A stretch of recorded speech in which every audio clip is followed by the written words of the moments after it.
Hi everyone! Welcome back to another video. So in today's video, I'll be doing a spring makeup look, and this is easy as 1, 2, 3.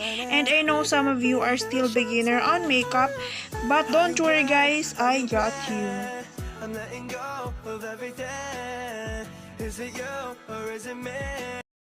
Before anything else, I would be applying a lip balm to prep my lips.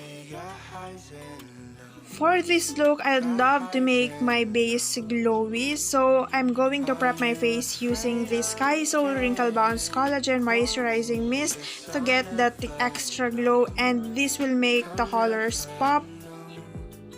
To prime my face, I'll be using the Careline Blur Stick, and if you still don't know guys, the Careline 38 sale is extended up until April 30, so get your bag ready and go visit your nearest department stores and Watson's stores.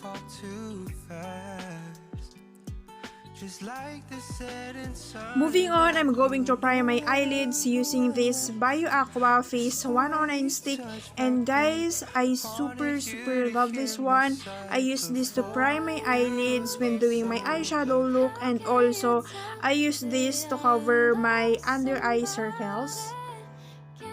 As you can see, I'm not using any beauty blender or brush to blend the concealer because I'm just using my finger to blend it out.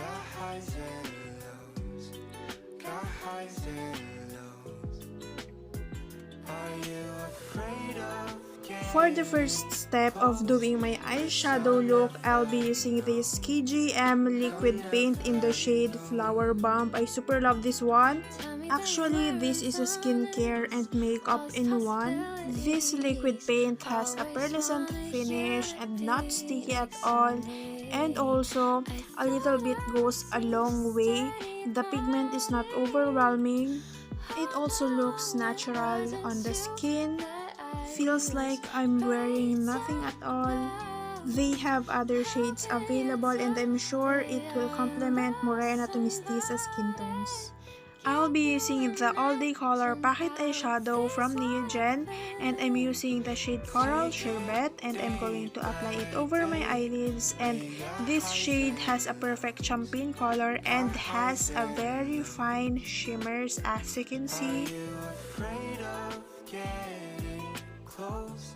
This is the Moonshot Trip Paris eyeshadow palette, and I'm using the shade Rose Milk Tea, and I'm going to apply it on my crease to make the first shade of pink look more intense.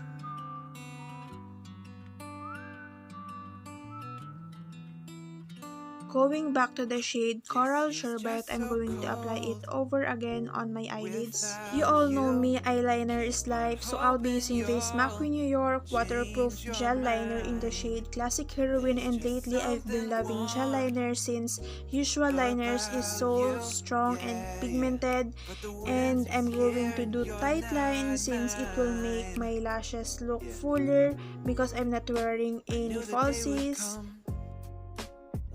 Didn't love me when all was said and done. You left me all lonely. Aside from doing my tight line, I'm going to do my usual winged eyeliner. Grabbing my small brush, I'm going to blend the gel liner to make the pigment look soft and not too intense. Now, curling my Asian straight lashes. For the mascara, I'm using the 4D Fiber Mascara from Sacred Shop.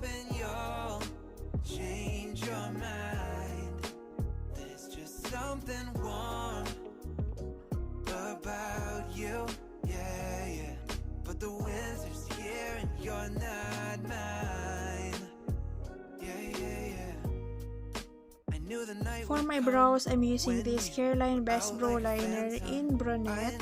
You said that we were done, but this end, it's hard to imagine. Time runs by, can't stop the clock. Close my eyes and now you're gone. Just like that, it's how it Moving on to my base, I'm using the Squad Cosmetics Second Visit Foundation in the shade Light Beige. I suggest that you use a medium to full coverage foundation, then apply a thin layer and apply it with a damp beauty blender to make it look natural. For my lips, I'm going to use the KJM liquid paint in the shade Flower Bomb and apply it on my cheeks. Just a reminder, when using cream blushes, do the tap motion instead of the drag motion. I'm going to warm my face using this contour and blush palette from Detail Makeover using this bronze pan.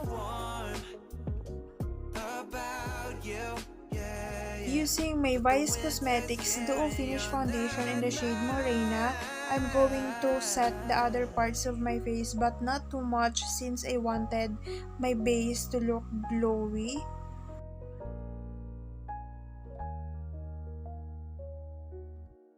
To finish this look, I'm going to use the KGM liquid paint in the shade Flower Bomb and apply it over on my lips.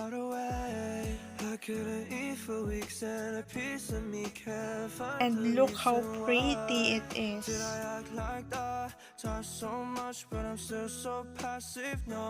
I wanted my lips to look a bit glossy, so I'll be using this Unleashed Glitter Wave Lip Balm in the shade Net Like.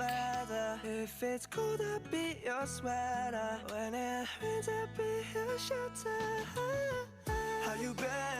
To complete this look, I'm going to use this accessory from the diamond painting.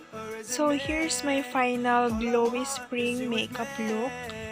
I'll be putting all the product links down in the description below. Thank you so much for watching and I'll see you on my next one. Bye! This is just so cold without you. Keep on hoping you'll